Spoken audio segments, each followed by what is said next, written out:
Mister Le Phénix, il est activiste, il est à Bordeaux, il nous a rejoint. Bonsoir, Monsieur Mikolos. Bonsoir, messieurs. Bonsoir le panel. Très ravi de vous avoir dans le direct de l'info. Dites-nous, est-ce que ces alliés feront que, sans ces alliés, si vous voulez, feront que Oligui Nguema ne peut pas être élu à la régulière? Concernant le PDG, c'est ça? Oui. Mais c'est pas une nouvelle, hein. Oligui Nguema lui-même, c'est un PDGiste.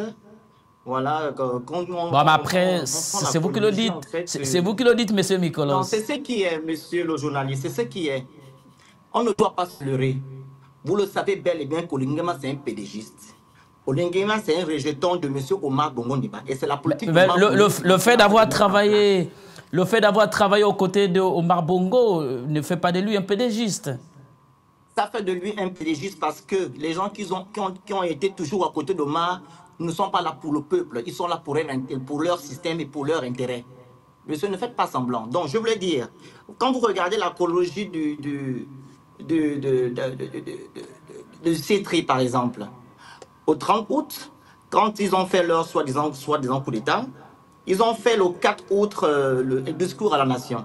Et nous avons vu après, il y a eu les nominations. Les nominations, il y avait que des gens du PDG à l'intérieur. Et les Gabonais, lors du dialogue, après, on a demandé à ce qu'on puisse suspendre ce parti politique. Oligui Nguema n'a pas compris cela ainsi que ses amis. Il a laissé cela, et raison pour laquelle nous voyons encore le PDG net de nouveau. Donc nous dit que non, c'est une polémique, ce n'est pas une polémique, c'est une polémique pour les Edungé. Mais pour les gens aguerris comme nous, ce n'est pas une polémique. On sait que non, Oligui, c'est le PDG, et les gens qui sont avec lui l'accompagnent en fait. C'est une continuité. Raison pour laquelle j'ai dit la dernière fois que non, c'est pas qu'on appelle ça, un remplacement que nous sommes en train de faire. C'est juste, voilà, changement, comment on appelle ça? C'est pas un changement, c'est juste un remplacement. On a changé juste la tête comment on appelle, Ali, on a remplacé la tête d'Ali à celui d'Oligui. C'est la même personne. Ils ont les mêmes gènes en fait. Donc ça ne doit même pas causer problème. Ça cause problème pour les Edungé et le réveil sera brutal. Je m'arrête là. Monsieur Mikolo, j'ai cette question ou ce message de ce téléspectateur, Eli Diekas. Il dit ceci: bonjour, l'équipe du direct de l'info. C'est vrai que Brice Clotaire Oligui Nguema prône une nation inclusive, mais qu'il fasse une sorte de tri, car les PDGistes décriés par le passé par le peuple, sont à la tête des associations pour la campagne présidentielle de Oligui Nguema. Cette pratique dépeint son image vis-à-vis du peuple. Est-ce que vous partagez cet avis, Monsieur Mikolos? Monsieur Brice Oligui Nguema a quelle image? Il faut d'abord dire que non, Monsieur Oligui Nguema a une bonne image. C'est un Omarien. Il ne peut qu'avoir les images du système Bongo PDG. Il est venu faire la continuité du système Bongo PDG. Quand on parle en fait d'enlever ces personnes pour qu'ils puissent avoir une bonne image, Monsieur Oligui Nguema devait épurer. Voilà, épurer voilà, comment je vais dire ça? Il devait épurer comme M. Rawlings l'a fait dans les années 1979 pour pouvoir avoir une bonne image. Il ne l'a pas fait. Il a laissé par contre ces personnes-là venir coopérer avec lui et avancer avec lui. Donc on ne peut pas nettoyer son image aujourd'hui. Il n'a pas une bonne image. Oligui Nguema, c'est un PDGiste. Il continue à faire le travail de son père. Quand vous regardez même sa plateforme de bâtisseur, c'est le même le plagiat d'Omar Bongo Ondimba. Il ne fait que les mêmes choses. C'est un héritier. C'est un héritier. Oligui Nguema qui retourne en caserne n'a pas le droit de faire ce qu'il est en train de faire actuellement là. Vous vous leurrez. Vous pensez qu'Oligui Nguema vous libérer. Il n'est pas venu vous libérer. Il est venu faire la continuité du système Bongo PDG. La preuve, ils ont juste enlevé Sylvia Bongo. Pourquoi il a laissé les gens qui sont autour de lui? Est-ce que c'est à cause de Sylvia Bongo le Gabon est par terre? Le Gabon était par terre depuis les années 90. Et ce n'est pas Sylvia Bongo. Hein? Quand vous lui dites que l'image, on doit mettre les gens de côté, mettre qui de côté? Ils étaient en train de combattre leur gâteau. Et c'est le gâteau-là qu'ils sont en train de partager aujourd'hui. Quand bien même que vous dites que non, dans le parti PDG, il y a plusieurs têtes. Maintenant, ils discutent le gâteau. Ils sont en train de discuter le gâteau que non, qui sera plus fort. Mais le plus fort, c'est Angeline Gomez et son parent Lyomais. Le reste, ça, c'est que comment on appelle ça? Un cheveu dans la soupe. Oligui Nguema, c'est un PDGiste, il n'y a pas d'image à nettoyer. Dites-nous, Monsieur Mikolo, qui est selon vous à même d'incarner le changement pour cette élection? Par rapport aux gens qui ont été validés là, les candidatures? Bien sûr. Je ne vois personne, c'est des PDGistes. Il n'y a que des PDGistes qui sont là. Je ne vois personne là qui peut incarner le changement au Gabon. Quand vous regardez même, il n'y a que des indépendants. Donc, il n'y a pas d'opposition.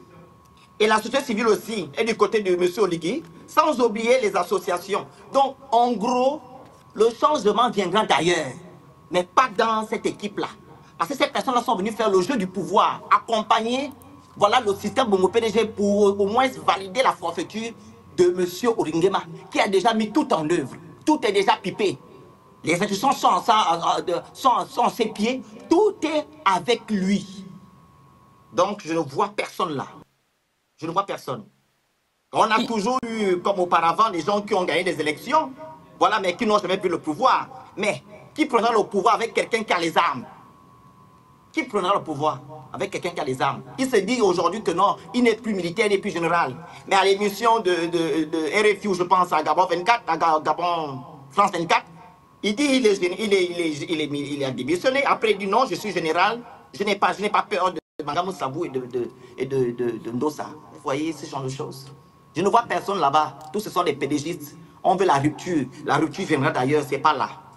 Quand vous regardez même la charte de l'Union africaine, on parle ici de coup d'État. Le coup d'État est anticonstitutionnel. Mais peut-être ça viendra de l'autre. Il y aura un nouveau coup d'État hein, au Gabon. Je vous dis la vérité, c'est par là que la rupture viendra. N'est pas avec ce genre de candidats que nous avons aujourd'hui, les gens qui viennent faire le jeu du pouvoir.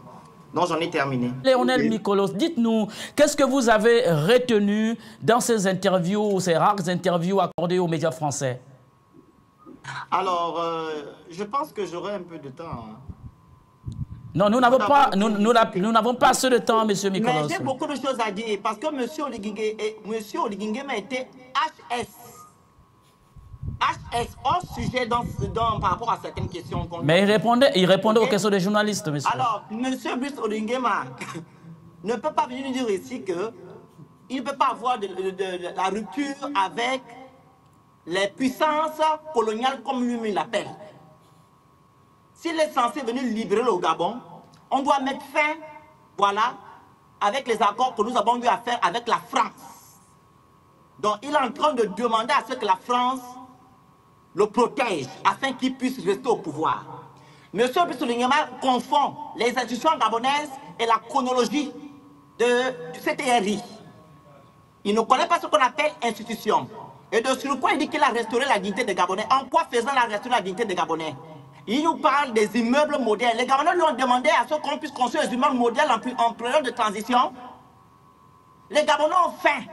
Le Gabonais a besoin de l'accès aux soins. Les Gabonais veulent vivre dignement dans la sécurité. Le Gabonais veut la justice. C'est de ça qu'il s'agit. Mais monsieur Mikolos, on relance le débat, monsieur Mikolos. Vous n'allez pas monopoliser la parole. Monsieur Mikolos, dites-nous quand... Monsieur Mikolos...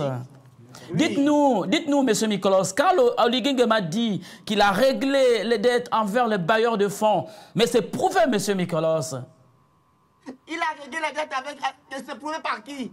Est-ce que la Banque mondiale est venue sur les réseaux sociaux, de moins sur leur site? C'est écrit que la Banque mondiale, Oligui a réglé. Vous pensez que c'est de la démagogie? C'est les taux d'intérêt qu'il a juste payé, monsieur. On n'a pas de preuves. Vous savez que monsieur Bissou ne va pas son temps à mentir, il ne dit pas la vérité. Si quelqu'un nous ment déjà le 4 septembre 2023, ce n'est pas aujourd'hui qu'il va nous dire la vérité, monsieur. OK? Et donc, en plus de cela, par rapport aux échelons financières, il dit que non, ces gens-là doivent l'accompagner à pouvoir régler à temps la dette. Oui, il pense que non, les échelons financiers, ce sont des villages, ou bien au moins ce sont des corps de garde. Si on te dit que tu dois payer la dette le 10 septembre, tu dois payer ta dette le 10 septembre. Car gouverner, c'est prévoir.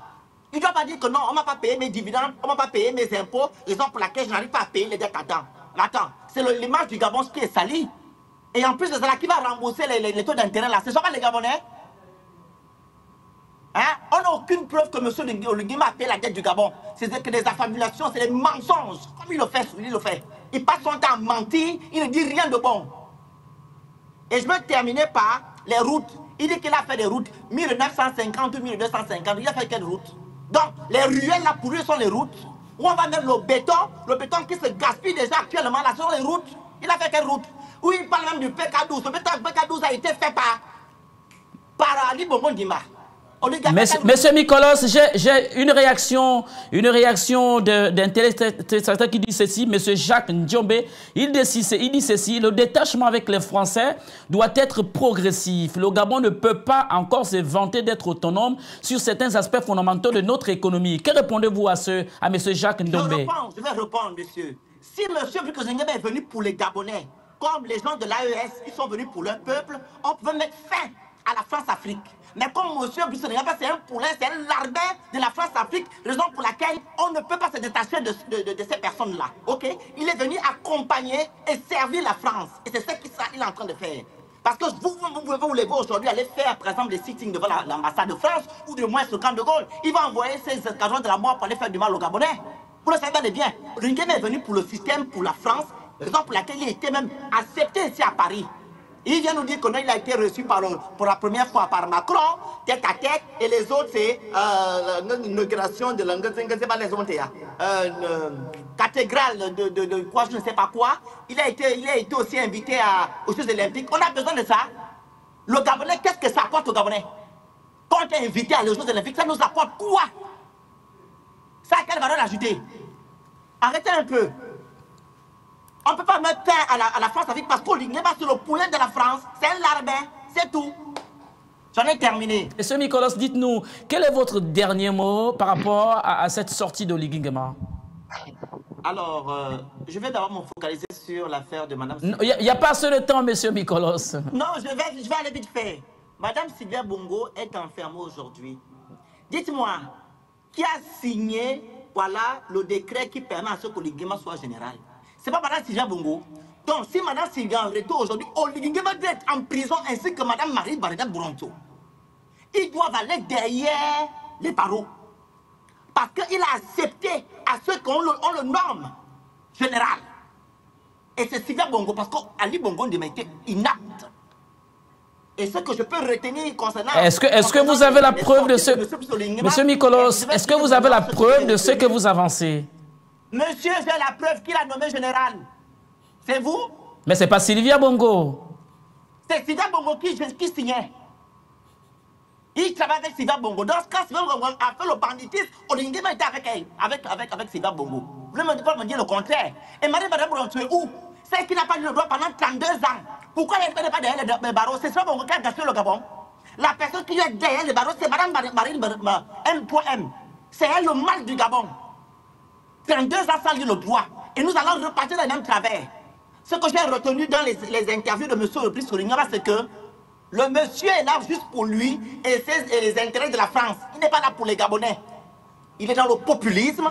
Il n'a rien apporté aux Gabonais. Et je ne peux pas travailler comme le jeune homme l'a dit tout à l'heure. On va construire le Gabon pour Oligui Nguema n'est pas là pour nous. Il est venu construire ses maisons. Merci, monsieur Mikolos. Merci. Je vais terminer. Il est en train de merci, monsieur Mikolos. Merci.